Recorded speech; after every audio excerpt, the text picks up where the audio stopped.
We all come to pray, going back for warriors, keeping the whispers away. In suits and in skirts, we're the rebels you say, talking about life and dreaming of a different day. On the back row we stay, in the back we don't sway, just let the sermon flow. We're on the back row. It is time for another episode of the Cultural Hall, and excited for the journey that we are going to go on in this time that we have together today. We are going to talk all about Japan, Japanese saints, the attitudes of the Japanese people. We're going to talk about things that you had never even considered before, which is most of the things that I learned as sort of reviewing this book and in preparation for this time. I'm excited to welcome Shinji Takagi as well as Meagan Rainock, a couple of authors of a book that has come out that Greg Koford Books put together. It is called Unique But Not Different. Of course, there's a link for it in the show notes if you want to purchase it, but we should get to know these folks and get to know what this book is about. I always go ladies first. So Meagan, tell me a little bit about yourself. How did you get to be involved in this project? Why do you care so much about it? All those kind of things. Right, yeah. So I'm currently living in Nashville. I am a sociologist. So I study human relationships and social environments and how that influences the choices and the experiences that people have. And I am a Vanderbilt Fisk postdoc, which means part of my time I'm working for Vanderbilt University, and part of my time I'm working for Fisk University, which is a historically Black university in Nashville, the alma mater of W.E.B. Du Bois, who is one of my favorite American sociologists. So I'm just thrilled to be here. Mm-hmm. And some of my research focuses a lot on the identities and experiences of different groups of people as they navigate different social institutions. And I had the opportunity to meet Shinji through my time at Vanderbilt. And we had been asked to put together a book chapter on the experiences of Japanese LDS members. I'm not Japanese. That is all Shinji's expertise, but I am a sociologist, and the book chapter had been requested to take a sociological frame. So through our conversations together, Shinji would talk about the experiences, what he had observed in Japan, and I would talk about different sociological theories for understanding those experiences and framing them. And that together is how we started to pursue this project. Are you, in fact, LDS? Yes, I am. Okay. So you have at least that perspective, and then say, okay, tell me how this interacts with that. Okay. Well, then, Shinji, how does this come about from your perspective? And tell me a little bit about yourself. Well, do you know Melissa, where? Yes. Very unfortunately, she recently passed away. Yeah. But she asked me, I don't know, 3-4 years ago, to write a chapter for her book about Japanese saints, right? And I said to her, I'm an economist. I'm an economist, right? Uh-huh. I said, I cannot write anything unless there are numbers, right? And she as you know, she had cancer, right? Yeah. And I decided when I discovered that she had cancer that I would never say no to her request. Okay. So now I was asked to write a chapter for a book, and I decided not to say no. How can I write something when there are no numbers, right? So I went up to Maegan and said, Maegan, I need to write this chapter, and can you help me? Let's do a survey, so that I have numbers. Sure. To write about, right? And it's a major undertaking. So I asked a friend of mine, Conan Grimes, he was a great church leader in Japan, and I said, Conan, could you help us, right? So that's how this project came about. So, had you ever had Meagan, any experience with Japan? Been to Japan? Any sort of curiosity or that, or is it just like, here we go, I'm going to learn a whole lot in this thing? Yeah, exactly. I've been relying a lot on the cultural expertise of Shinji as well as Conan in understanding what it's like to be in Japan and what it's like to um, be LDS in Japan. Shinji has written in the past about the history of the church in Japan, so he was Mhm. very knowledgeable about that topic. Um, but I have run surveys before. I know a lot of tips and tricks Mhm. as to how to get a good sample, how to phrase questions in order to get good responses. And we thought about the topics we wanted. I put together the survey. They, of course, helped with translation and then carried that out in Japan. So, I guess a question for you, Shinji, then. I think within the narrative of the church, I think a lot of times when we hear like the history of the church, right, at first the missionaries were sent to England, right? And we know about that. And then because of movies that have come out in Hollywood, we know about the saints going to like Hawaii and Fiji and some of these other islands. When did the church first dawn the shores of Japan? Well, the first missionaries went to Japan in 1901, Okay. but the church closed down the mission in 1924. And just because of the conflict, right, leading out of World War One and into it's a long story, and I disagree with what has been said about this. I guess that sort of the traditional narrative is that church closed down the mission because of the impending war. Right? That's a ridiculous argument. The war is what 20? Well, how many years away? 20 years away, right? Sure. You don't close down a mission because the war's coming in 20 years, right? Because these narratives are written after the fact, right? From the perspective of post-war, period. In fact, Sure. the theory to this effect was written for the first time in like 1947 or 48. Oh. Somebody looking back to 1924, right? Yeah. And I don't want to promote my book, but I do have a book on the history of the church in Japan. I discuss why they closed down the mission. Well, you can't just leave me there. And I know we had the conversation beforehand where I'm like, don't just say book and then leave it. Yeah. So I need to know a little bit. What is your, if you said theory, why? My theory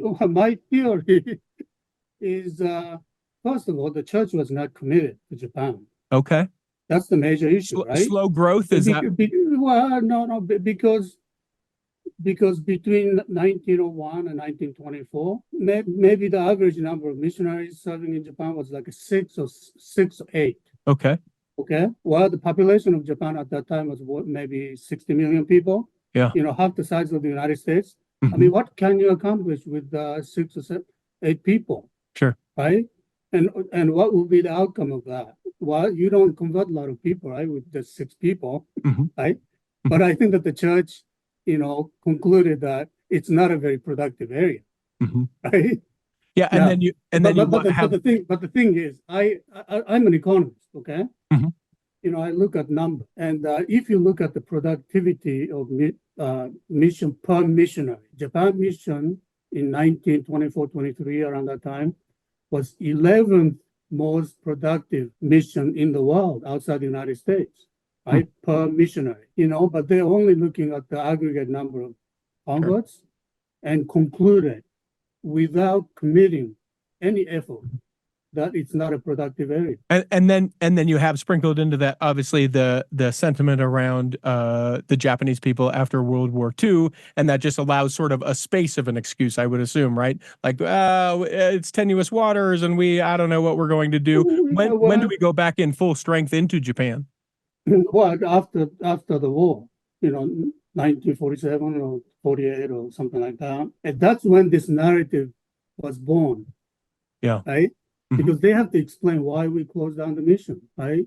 Yeah. And they didn't want to say that, because mission was a failure. I mean, they didn't want to say that. They said, why? Because of the war, Mm-hmm. Well, and also because it wasn't a failure. But I don't want to promote my book again here. Sure. But it's a complicated thing, So I mean. So looking at it though, we flash flash forward, though, in the last 75 years, and I'm sure that one or both of you know the amount of temples that are either constructed or announced in Japan, and it's half a dozen to 7 or 8, right? Am I incorrect in that number? Let's see. I think there are. I think I it's think 8. there are four right now. With, And the yeah, fifth with a one is couple being just constructed. recently announced. Let's Yeah. see here. Hold on. There will be another one in Osaka. There are 5. There will be 5. Yeah, Tokyo, Right now there are 4. Fukuoka, Mm. Sapporo, Okinawa, and Osaka. No, Osaka will be the new one. It's not built yet. Yeah. So I mean that's quite a bit in 5 years. Certainly some of that is temple building, but where we look now 75 years into the future, the idea behind the book is unique but not different. And I want to go back to you, Meagan. When you hear unique but not different, what does that mean to you? Well, to back up a little bit, Yeah, please. part of when we were thinking about how do we understand, how do we study the experience of what it is to be a member of the LDS Church in Japan, Mhm. something that came up is just the conflict between those two identities. Now, we hold a lot of different social identities. There's, sociological research that shows how we adopt those identities, how we let go of those identities. I mean, just for example, being a parent, being a friend, being a sibling, being an American, being an economist, being a show host. Yeah. And in many ways, our identities don't come into conflict with each other, but sometimes they do. And in the case of being Japanese and being LDS, those are two identities that come into a lot of conflict with each other. The LDS church is a Christian church. Only 2%, less than 2% of the Japanese population is Christian. Okay. The church as well very much reflects in its culture and its organization and its vocabulary those roots that it has in the United States, which is a different cultural context Sure. than Japan. So when we were approaching this project, we wanted to understand how members managed to bridge that conflict. Because the church is very centralized. It's not regionally different.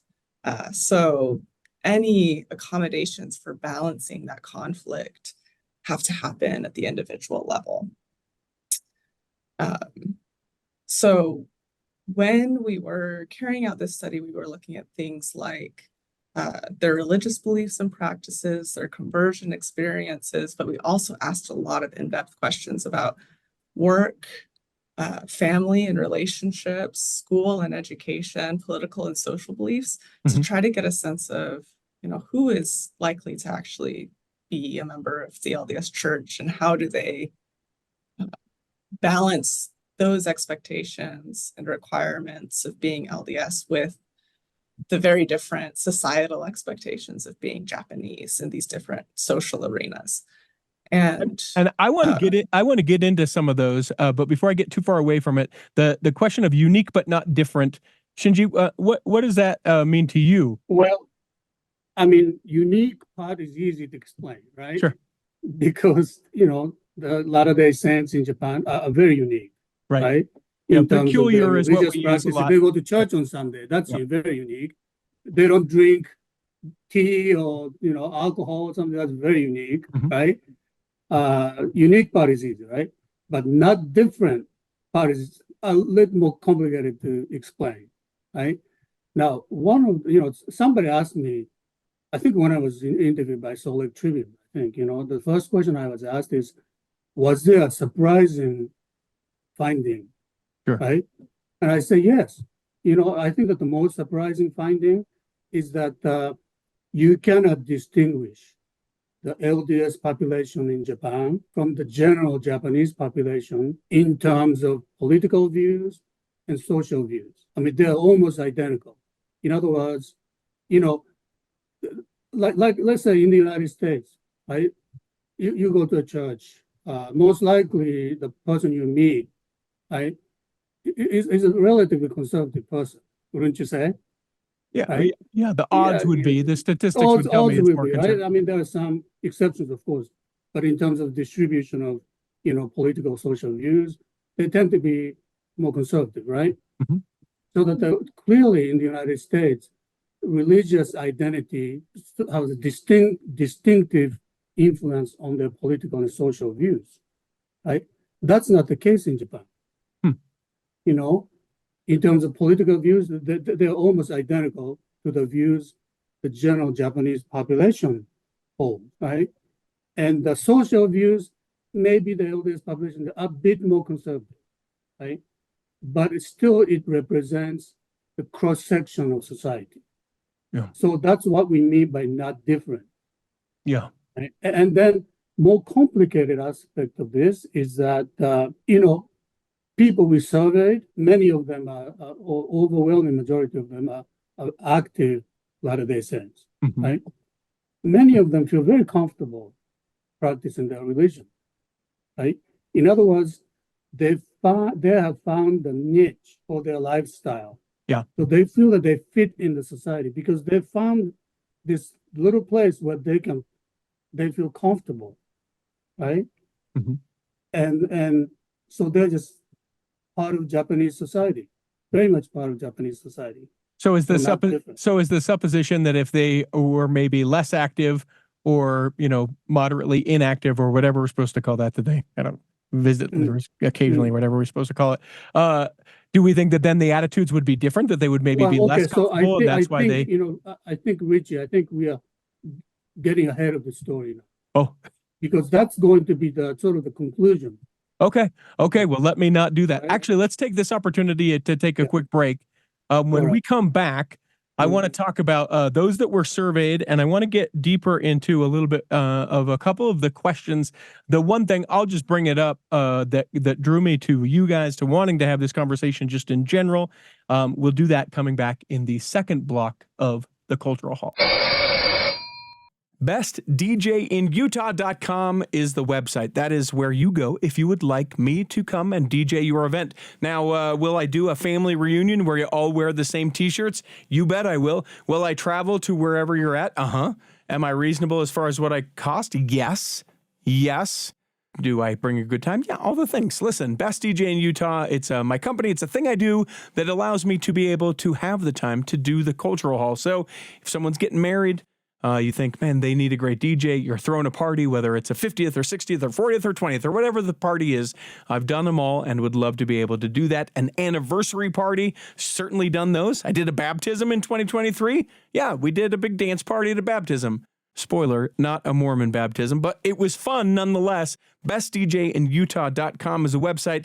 I will get back to you within 24 hours with a quote. Come on now. BestDJinUtah.com. Here in the second block of the Cultural Hall, remember that you can go to patreon.com/The Cultural Hall, where you can make a small donation and be able to continue to enjoy this great content. Not free, obviously, takes a lot of time, a lot of hard work from many people that you don't even get to hear from on each of these episodes. And if you become a Patreon saint of the Cultural Hall, you get to be a part of the secret but not sacred Facebook group where all of the Patreon saints hang out. We talk about all of the tangential things like, I wonder if she likes tennis or Nashville hot chicken, and if she goes, if Vanderbilt, blah, blah, blah. Like, we'll talk about all the things that have nothing to do with the episode in that group. It's a great group of people, and they show their financial support. Check out patreon.com/The Cultural Hall.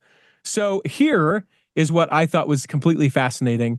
I think it was probably after your discussion with the folks over at the Salt Lake Tribune, but Japanese saints and green tea, and the fact that if green tea were a different sort of situation, that the church might be a completely different situation over there. I guess we'll go to you first, Shinji.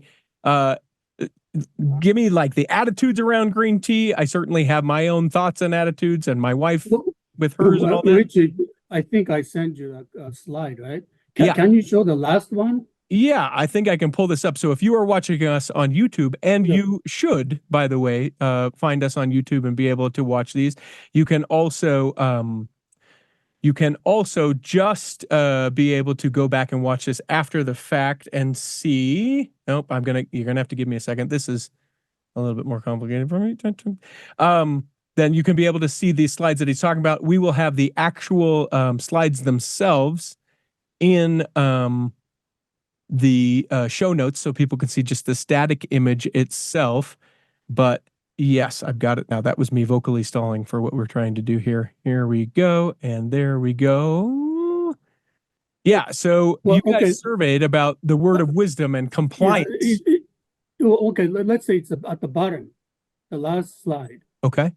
Yeah, that one. Okay. Yeah, basically, this slide shows there's three charts, three bars, and it shows the percentage of Japanese Latter-day Saints surveyed who reported either frequent or occasional conflicts with green tea. Okay, that was your question, right? Yeah, in the particular And slide, it talks about Sabbath observance, which seems to be, it's maybe 15% of people, and 7% say frequent and 7% say occasional. Social drinking, it's about the same percent. It looks like 13, 14%, and maybe 2% say they have frequent conflicts, and then the remaining 11% say occasional. But then for people who aren't able to see the slides, when you get to green tea, it's probably like 13% say they have frequent conflicts with green tea, and occasional conflicts is, all the way up to like 34, 35%. So it's definitely a big issue. Yeah. This is a number, So yeah, to back me up when I might make an observation, the problem with green tea is that Japanese Latter-day Saints want to keep the word of wisdom, right? sure. Obviously, right? But whether or not to drink tea or not to drink tea at a given moment sometimes is beyond their control or beyond their choice, right? Because it's a social thing. Because what happens typically is that when you're invited to as a guest, right, you could be a salesman or salesperson, whatever, or maybe you are the customer at an automobile dealership or whatever, right? You are served a cup of tea. Sure. Right? You don't ask for it. Right? They don't ask if you want a cup of tea. It's served, and sometimes it's very, very difficult to say no, because to say no means you're rejecting the offer of hospitality, right? Sure, it's an insult more than just no. I'm not going to participate in this. So it is that's much really deeper.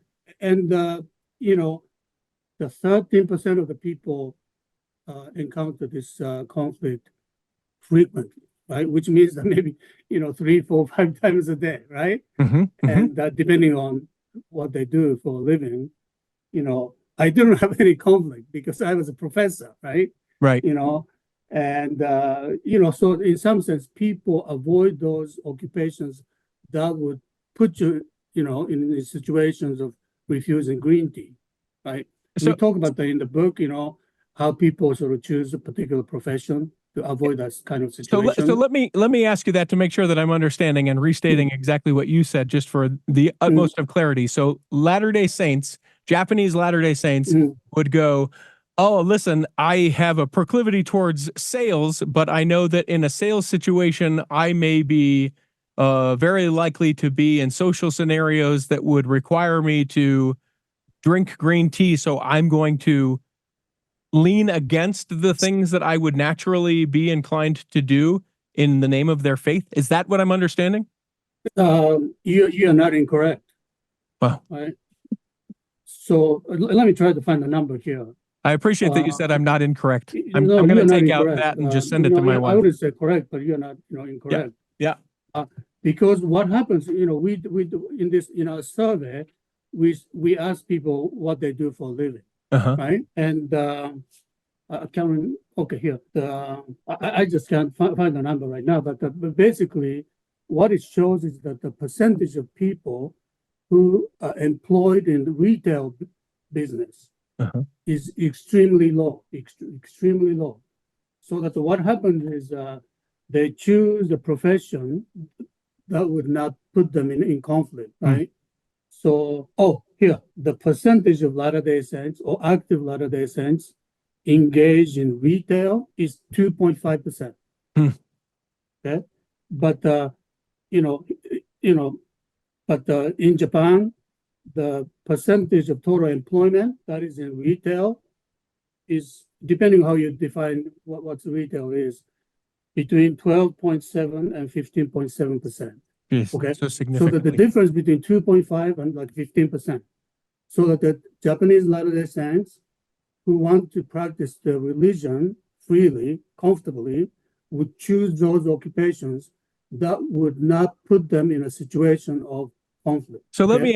me ask you this about that then, Meagan. You hear something like that, and I would imagine that you probably go, but wait a minute, is there some other reason why these people might be doing these things? And is there research thoughts about this, or is this directly correlated where they're like, listen, even the appearance of evil, we're staying out of retail. I don't want to be tempted. Well, I think if you understand that rejecting an offer of green tea it's rude. Like it feels difficult, feels uncomfortable in that situation. And if you believe I'm a good employee, I'm a good upright Japanese citizen, I'm a good neighbor, then constantly having to reject green tea to say no, actually I'm not going to accept your offer of friendship or hospitality, it makes it difficult to succeed in a career like that, and it makes it difficult to feel successful, I would imagine. Even to the extent that, because I mean, anecdotally here in the States, you always hear about the guy who traveled for work, and everyone always defended him because he wouldn't drink alcohol because they all know Jim's a Mormon, and nope, Jim won't be having any, and so he's sort of lauded and praised, and everyone's looking out for Jim eventually, and Jim never did, and we all love Jim. That reception in Japan is not the same. It is very much like, listen, you may have your religious beliefs, but come on, it's green tea. Take some of my friendship. Can I join you? Yes, please. What we discussed in the book, one of the concepts we use in discussing these issues is the concept of anonymity. Anonymity, right? So now, not Jim. I'll take that back. His name's not Jim, whoever. No, anonymity. So when you have a personal relationship, there is no problem, right? Sure. Even with your co-workers, work of employment, where everybody knows who you are, right? They have accepted that you don't drink green tea, right? That's fine. But these people encounter situations every day, where the relationship is anonymous, right? Like in retail, and you are not going to explain every time why you don't, and because you never see these people again, And then another thing is, unlike the alcohol, people do have conflict with alcohol in Japan, right? But it's more manageable because only like 3% of the people say they have frequent conflict, right? Because occasions for social drinking is not frequent. It's not like every day thing, right? Sure.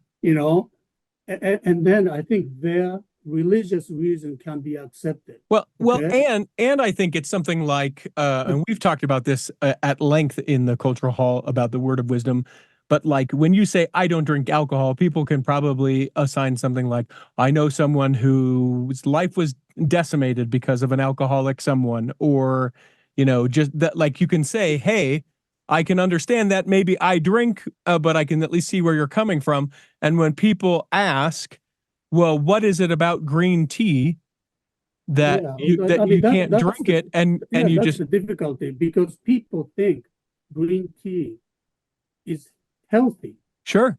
Right? Has a medicinal benefit. Sure. Okay? That's make it even more difficult. They just don't understand it. I mean, Well, and I can be honest and speak to those people. I don't know that I completely understand it necessarily either, because when I say, I can't do that, why can't you? Well, I could make up that it's hot, or that the tannins, or the something, but ultimately I just have to believe that for some reason, God wanted me to not partake of that. Oh, why is that? I don't know, but God told me not to, so I'm not going to. Like, I mean, that really is on all things word of wisdom if you boil it down, because why can we be serving, 100 grams of sugar after every church event and be like, yeah, eat it up, let's do it, and be like, oh, but we don't partake of unhealthy things. It doesn't make sense. You just ultimately have to be like, well, God, he doesn't like green tea, so don't drink it, I guess, is what I'm saying. That's And a hard thing to Shinji's- explain. Sorry. Yeah. And to Shinji's point, it's a lot easier to explain if you have a relationship with your coworkers or Sure. if you have a relationship with your family members. But in a career or a field where you're constantly meeting new people and going through this process, that's hard to explain in a short amount of time and have that not negatively affect your social interaction with that customer or with that other salesperson. And I would think, going back to the topic or the title of the book, The Unique But Not Different, I would say that this, more than any other part, even the Christian part, even the whatever, this probably makes Latter-day Saints more unique than anything else. Or is there something that maybe I'm missing that would make Latter-day Saints, Japanese Latter-day Saints, more unique? Well, maybe that, maybe a few other things, but certainly this is one of the few. Tell me what the other ones are. Well, going to church on Sunday, Okay. right? That's a big thing, right? You'll forgive me because I don't know. So then other folks, the 98%, don't worship on a particular day, don't have. No, they don't. They Okay. don't. Mm. So the devotion and dedication on a weekly basis. What else? And with that too, since Japanese society is, 98% non-Christian, work schedules, school schedules are all not set up around this Sunday off perspective. Lots of schools and organizations hold events or require work hours during the weekend as well, and that can make church attendance more difficult to explain.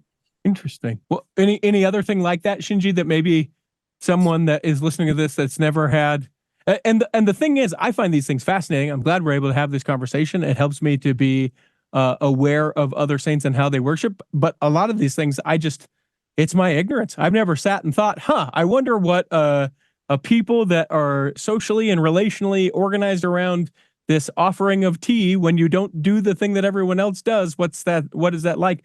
Are there anything else that maybe we would miss that if we... But the conflict arises, regarding practices, right? Okay. Not about beliefs. Oh, right? sure. Okay. Because beliefs are internal things, right? Right. And certainly they are unique, right? But they don't come in conflict with anything, on the basis of beliefs, right? However unique they may be, right? So it's really the practices that would put them in conflict. And the green tea certainly, right? And, Sunday worship is another one. And then Meagan was saying, school activities, Sure. because most school activities are scheduled on Sundays so that the parents could participate, right? So Additionally, school activities aren't just extracurricular in the sense that we understand them in the US. Okay. School activities, school clubs are viewed as a necessary socializing experience, a necessary networking experience for teenagers, for young kids. And if you opt out of that, it's almost like, how would you explain it, Shinji? It's like employers when look at you your apply for a job, and Yeah. they'll probably ask, what did you in school, right? And if you say, I didn't because I went to church, I think you are not looked at favorably, because potential employers will look at that as, having done your socializing, right? Yeah. Learning to work with a team or because in Japan there's a hierarchy, right? Social hierarchy, seniors and juniors, right? Sure. So if you belong to a club, school club, there's the hierarchy. See, because kids, like let's say 10 years, 10 or 11 years old. Well, those kids are not that much different from American kids, right? Right? But the kids that are, say, 18, they behave differently from American kids. How so? Because they learn how Japanese society works, right? Right? Where do they learn that? They In learn those that socializing situations, yeah. yes. So I want to put just a button on the green tea conversation, and this I'm sure both of you guys will love because it's going to ask you to speculate. So I know people love to just. But Richie, one more thing I want to add about green tea. Right? Okay. Now, according to the chart I showed you, it says that about 13% of the people said they have frequent conflict, right? Another 20% said occasional conflict, right? Yep. Right. So about what 33% said occasional or frequent conflict, right? Yeah. Now, but you are talking about active members. Sure. Right? Active members who have learned to live the religion comfortably. Sure. Reported the conflict, right? Which means that they already made the accommodation, and and there's still conflict even still encounter these conflicts, right? Now, what about those who haven't made the accommodations? Well, they have frequent conflict every day. I mean, let's say you earlier, asked about what about the inactive members, right? Let's say we started inactive members. I would say 100% of them say frequent conflict. Sure, because it's so existent in the culture. So let me get you guys to speculate real quick. Then I want to take another break. I want to come back on a couple of other things that we've sort of headlined but not gotten to. So if here we go. And just know, I know that your opinions do not express the views of the Church of Jesus Christ of Latter-day Saints, and that they're your own only, and that all the things. So we all know that. Let's all come to the table with that knowledge of those things. Would the church be significant, and I'm using that word intentionally, would the church be significantly larger in Japan if it were not for the conflict around green tea? And whoever wants to speculate first, I'm going to make both of you guys. You want to go first? You want me to go first? Well, one point that I think is important to remember when considering especially religious social groups, is that some level of conflict or distinction is important. It can be healthy. It can help people to feel more committed to their group. Just like from a purely secular perspective, having some conflict isn't a bad thing necessarily. No. However, it's about finding the right balance of it. And if conflict is especially high, if it's very difficult to, be a parent, be a child, be an employee, be Japanese, and to also be LDS, that conflict can create a lot of distress and can result in a lot of people giving up one of those identities. And it appears that it's a lot easier to give up the LDS identity than it is to give up the identity of being a good, upstanding family member or Japanese citizen. Now, exactly whether specific policies your should diplomacy is, I love your diplomacy so much. You are knocking it out of the park with the way that you're being diplomatic and answering my purely speculative question. But I think thinking about the goals of a religious organization. This is again me being diplomatic and secular. Yes. Thinking about the goals of a religious organization, there are things that create conflict that are more central to the beliefs and doctrine. And then there are things that create conflict that feel almost unnecessary when considering the broader goals. So some of those things that create conflict could be using very anglicized vocabulary to describe church leaders rather than using Japanese words. And I'll turn it over to Shinji. You did not answer my now question, that I've taken Meagan. all the easy stuff, I'm going to turn it over to you. There is the topic and question I asked you, and you told me everything around it. The question was, do you believe that the church would be significantly larger in number if the green tea restriction wasn't part of the word of wisdom? Well, my answer to that question is yes. Okay. Thank you, Shinji. Yes, yes. I mean, definitely it's yes. I mean, there's no question about it. But let me say two things, right? Okay. One, there's a sociological theory, like Rodney Stark or whoever, there's a very popular view, and I think there's some element of truth in this, that, if the church is completely the same with everybody, Sure. right? Everything else, there's no reason to join, right? Right. So the church has to be different. Sure. Okay. In order to draw people. Sure. And then we need a little bit of tension, right? Like Meagan also talked about the tension, right? And and the tension creates, loyalty, right? Because whenever there's a tension, you commit yourself, firmly. Yeah, Right? every time you say right? no to drinking green tea, Yeah.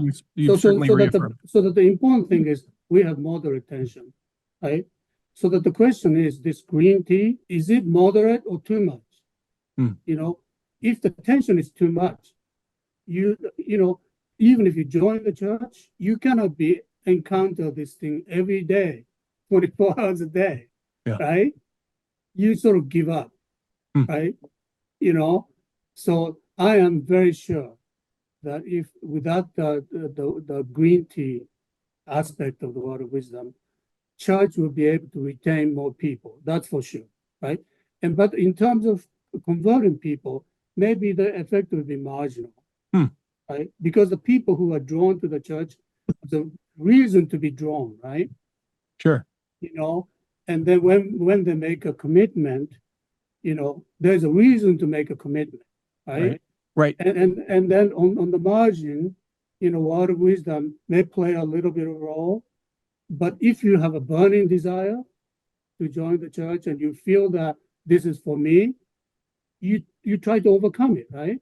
Sure. And in fact, that's typically what happens. So on the margin, yes, maybe slightly more people will join the church, but I think that the impact will be very small there. I don't know how small, but the important thing is you can retain more people. Sure. Because after living the religion a year, 2 years, 3 years, that your endurance, right? Sure. Comes to a limit, right? Sure. Or you struggle with one thing and then you're endurance constantly barraged with this thing. So that's definite. And then that's my one point. The second point is that realistically speaking, the church cannot come and say, "Oh, by the way, we were wrong. Now you can start drinking green tea from today." Yeah. It's unrealistic for us to expect that, right?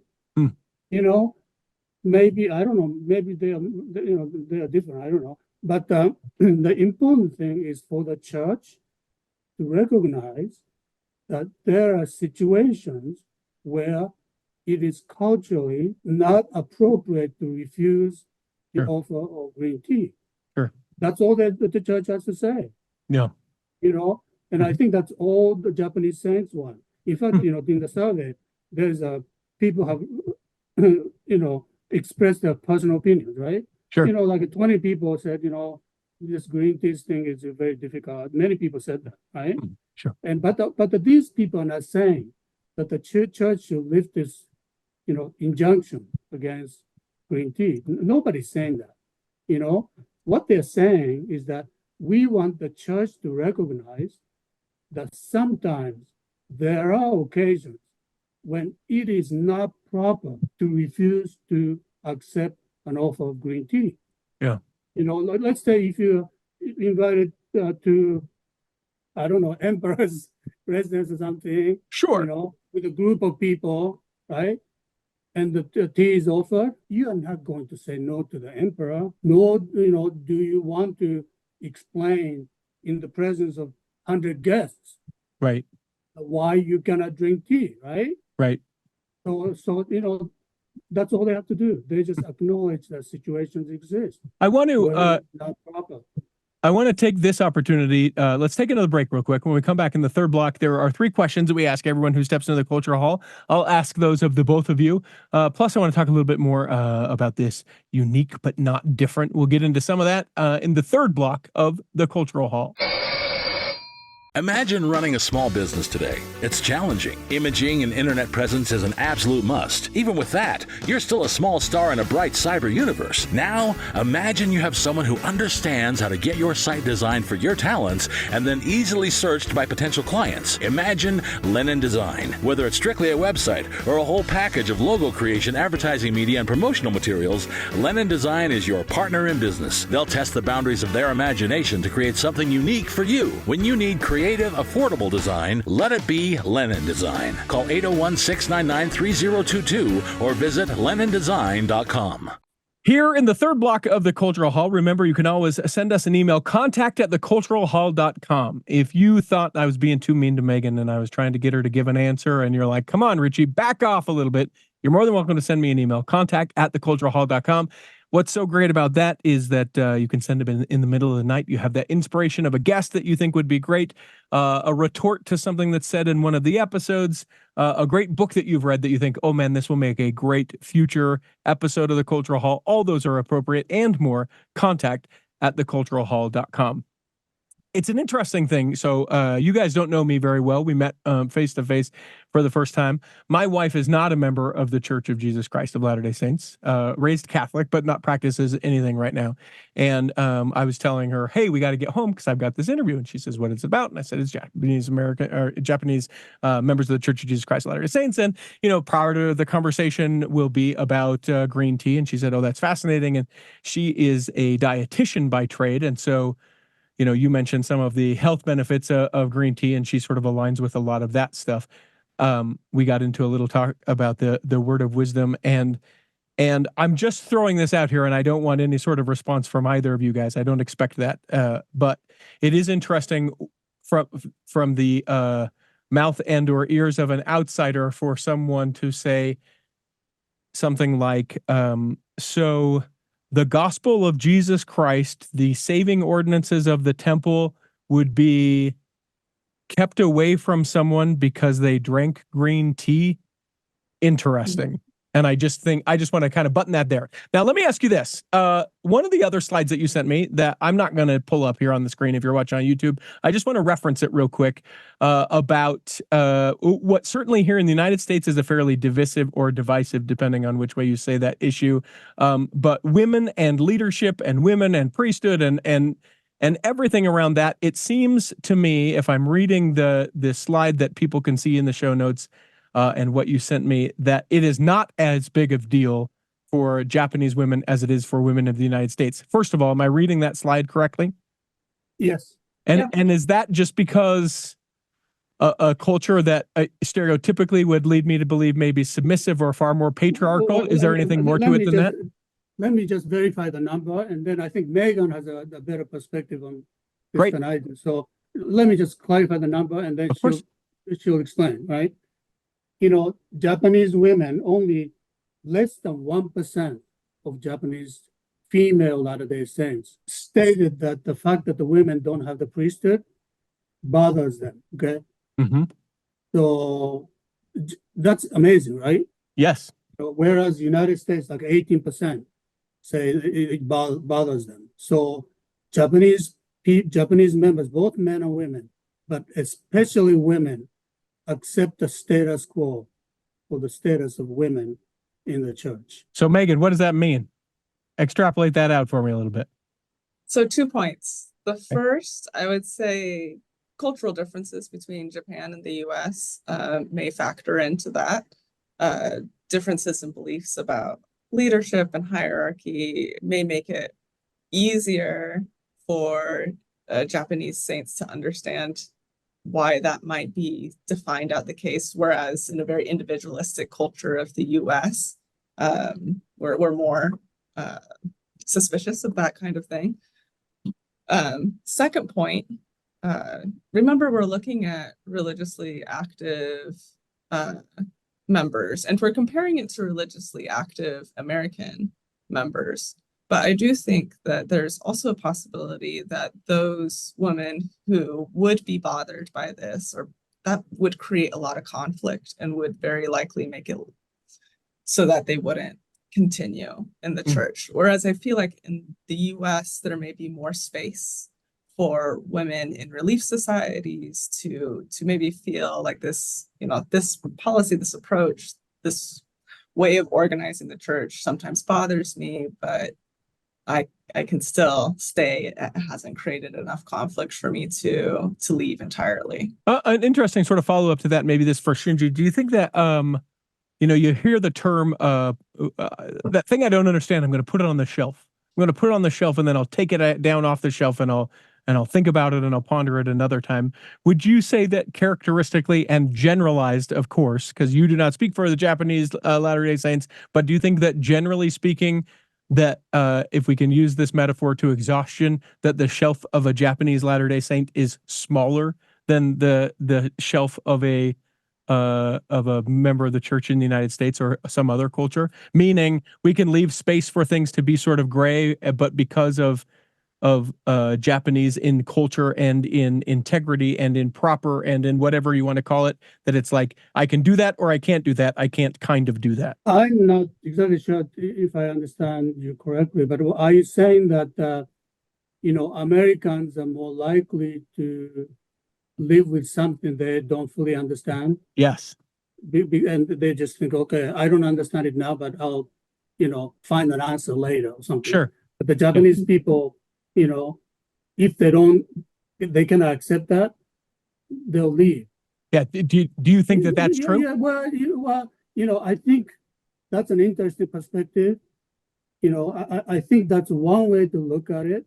Okay. But another way to look at it, is to say that Japanese tend to be more conformist, right? That's another way to say it, right? Yeah. Yeah. Well, I mean, I think there's, just like Meagan said, I mean, there's an element of truth to that. That's the difference in national characteristics, right?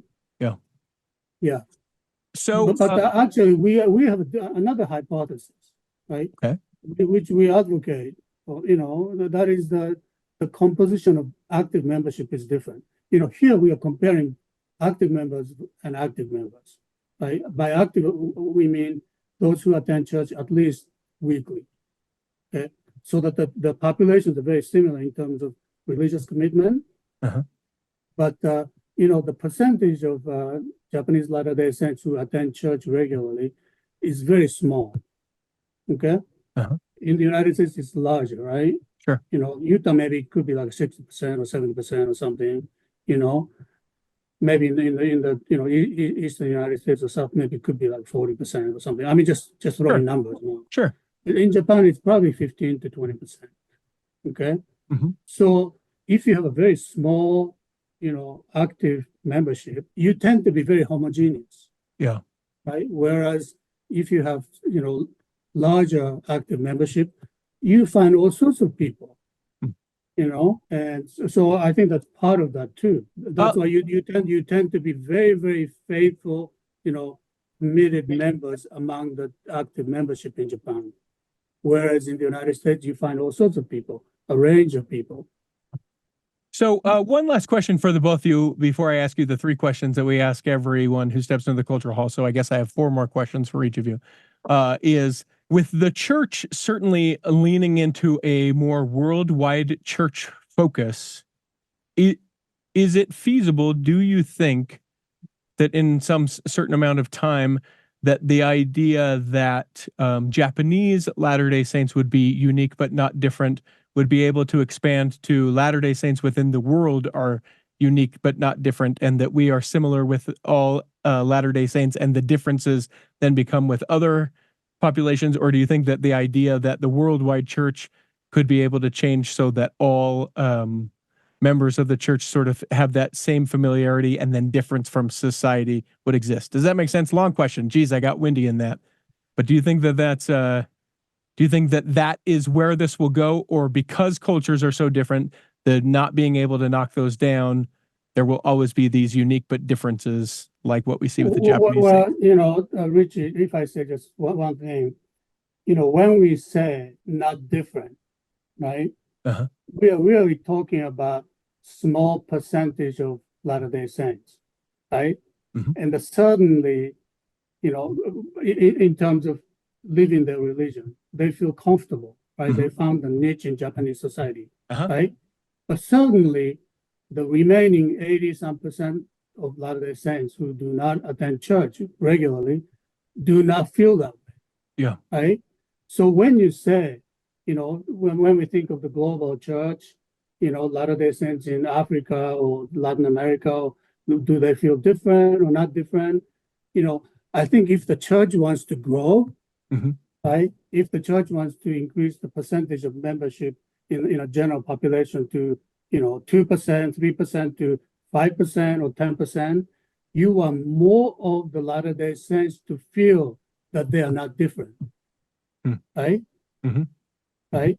So it's not the question of different, not different, but what percentage of Latter-day Saints would feel different as opposed to not different? Yeah.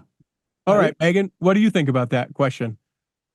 I think when I think about like what Zion is, and I think about when we think about the idea of having a everyone coming to God, that kind of idealized vision of community, it's hard to imagine that like, okay, well then 99% of the world is going to become just like me, and that's how that's going to work. Sure. My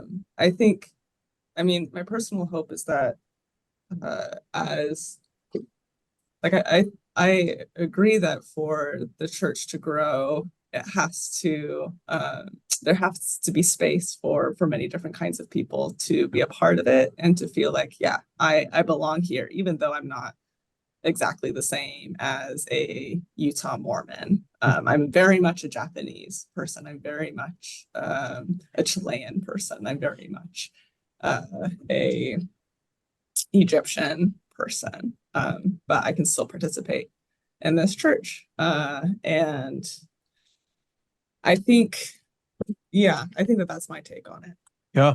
To be clear, I want to make sure that everyone knows I advocate for the let's get all of the flavors and all of the spices and all of the things, because it unique to Utah and maybe the Intermountain West, you can have, because the wards are so small geographically speaking, you can have everyone between the ages of 30 and 40 who make roughly between 100,000 and 200,000, who have 2.3 kids, and they all go to the same ward house. I've been in that ward, and it's miserable. Some of it's comfortable, but some of it is just absolutely miserable, because to the one or to the two that's like, I'm retired. I don't have kids at home. I make Social Security. I do not fit here. And I know that those are all just demographical things that we're talking about.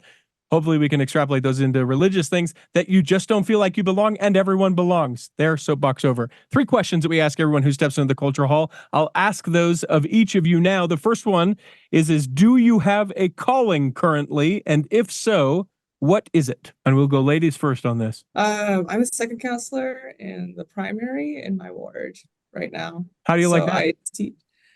I teach kids 7 and up. Okay. We have a small primary, and it's very exciting and busy every Sunday. And we recently had an activity where we showed a Disney movie, and all the kids came in their PJs, and we had popcorn, and it was just chaotic and wonderful. And so it's kind of different than other callings I've been in, but I've been enjoying it so far. That's awesome. What about you, Shinji? I don't have a calling. Okay. And the reason is I lived in Japan 5 months out of every year. Actually 2.5 months, and then 2.5 months. And I live in the United States 7 months, right? Okay. It's not possible for me to have a calling. Well, this next one is possible for you to answer. If you could pick a calling for yourself, either one that exists or make one up, what would you pick, Shinji? I don't know. I mean, anything at all. You could pick literally anything. Maybe we'll give you a second. Meagan, what would you pick? No, I also need a second. I was relying on Shinji taking a minute to answer to save me some time. I will tell you guys. I'll give you guys a little bit of a stall so you can be able to think about it. So sort of listen to this story and then continue to think about what calling you would pick. Recently, I met with my bishop, and he said, "Is there a calling that you would like to do?" He asked me this question essentially, and I think, because I know he listens to this show, I'm pretty sure that that's where he got the idea from. And I said, I have always wanted to be the ward records clerk for 6 months and just be able to get in and get everyone's picture in the thing and find out the birthdays and make sure they're right and make sure they live in their home and feel like a personal, like, detective and investigator. And then I want to be released from it 6 months later. And that's what I am 99% sure he wants to talk to me about on this coming Sunday. He said, can we meet? And I'm like, I should have never said anything. So hopefully that stalled long enough. Shinji, what would you pick? Come on. Give me something you would pick to do. Anything in the world. You can make it up. I don't know. Greeter? Yeah. I don't know. I think it's the most important one, if you ask me. We didn't used to have them, and now we do, and it is a game changer for our ward. I think that Shinji would make an excellent greeter as well. That's actually how we met in Nashville, is that we were both attending Vanderbilt, and I believe you came up to me and said, "Oh, hello, like you're a fellow student," and I thought, like, you're a retired professor. I don't know if we can consider ourselves the same level, but yeah, Shinji's a wonderful, friendly, warm person, and I think that he would make an excellent greeter. Yeah, a great smile and a fantastic laugh. I've loved that in the time that we've been able to chat, Shinji. All right, Meagan, you have stalled long enough. Tell me, what would you pick? I think I would do girls' camp. I've done girls' camp before, Okay, and it's a blast. It's a blast. It is really fun to work with a young woman and prepare for it, plan activities that support them learning skills, but also are Christ focused. And it's always just a great bonding experience and have a lot of fun with it. So probably girls' camp. I love it. A quick follow-up to that. Are you the kind of girls' camp that's like, we don't shower for a week and we are making fire with our bare hands? Or are you like that part doesn't matter. We could do a hotel girls' camp and that would be fine. It's the lessons that are learned. Well, I've done girls' camp in Alabama, and I don't think it's possible to do girls' camp in Alabama without having showers, just because of how humid and disgusting it gets. Within an hour, everyone wants a shower. So at the same time, I do feel like it's nice to actually be out in nature. So like those little cabins where it's just a building to keep the bears out, and then the rest of it is outdoors in nature. That would be ideal for me. Except for bears. I love that. Okay. Final question. And I will ask the question of you guys, and then I'll do a little bit of business because I can tell you guys are going to need a second. So here is the question as it states. The question is what is your favorite part of your faith? As you define it, whatever it is, I'm not going to give you any further information about it, but what is your favorite part of your faith? And I'll tell people that they can go any of the graphics that we talked about during this episode. You can find them in the show notes at theculturalhall.com. With the more than 800 episodes, definitely something that you can dive into and that you will absolutely love, including the great link to this book, Unique But Not Different. It's from Coauthor Books, and we certainly appreciate Lily and all the folks over at Coauthor Books who make these interviews possible as those books come out. If this interests you at all, you want to check this out, make sure that you click on the link, purchase the book, and give these guys your financial support, just like we ask for all the things. Put your money where your eyes are. Put your money where your ears are. Be supportive as far as that goes. Who would like to go first? What is your favorite part of your faith? I can go first. Okay. I would say I just like talking to God. That's what I enjoy about practicing in religion. I think I've always found, thinking through aspects of doctrine or biblical scholarship or church history, like those things could be really interesting to sift through. But for me, it always just boils down to I just like talking to God, and I feel like that's one of the biggest benefits of my faith to me, is just feeling like I can have a personal relationship with a deity that cares about me. So that's me. I love it. Okay, Shinji, take us home. Well, just to give a little bit of background, I'm a convert to the church. Okay. And I joined the church when I was 19, right?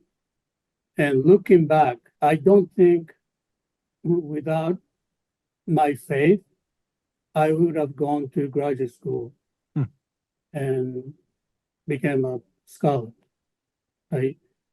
Because I think that the church had has taught me the importance of learning, and the idea that, truth is somewhere out there to be found, and there are always answers to questions, and we can always be learning, and there's no end to learning. And I think if I had been any other, religious organization, I don't know much about Catholicism, but judging from the medieval history, I mean, they don't seem to emphasize learning too much. Maybe they changed, I don't know. Sure. But I think that's what I like about my faith. When you started to say there is no end to learning, I thought for sure you were going to start to sing there, If You Could Hide a Kolob, which I would have been welcome to. You didn't, but you guys, Shinji Takagi and Meagan Rainock, the name of the book, Unique But Not Different. It's from Coauthor Books. Find the link for it in the show notes. We hope that this episode has nourished and strengthened your body, that if you guys are not healthy enough to listen this week, that you'll be healthy enough to listen next week, and that when the time comes, you will be able to travel home in safety. In the meantime, Chris at Alpine Lakes Travel, Rick McGee, Debbie Wanless, Chocolate Cake Bites Podcast, and the Tiger, with a U, will be saving a seat for you on the back row of the Cultural Hall. Save me a seat, it's sure to be neat on the back row. We really gotta go on the Cultural Hall show.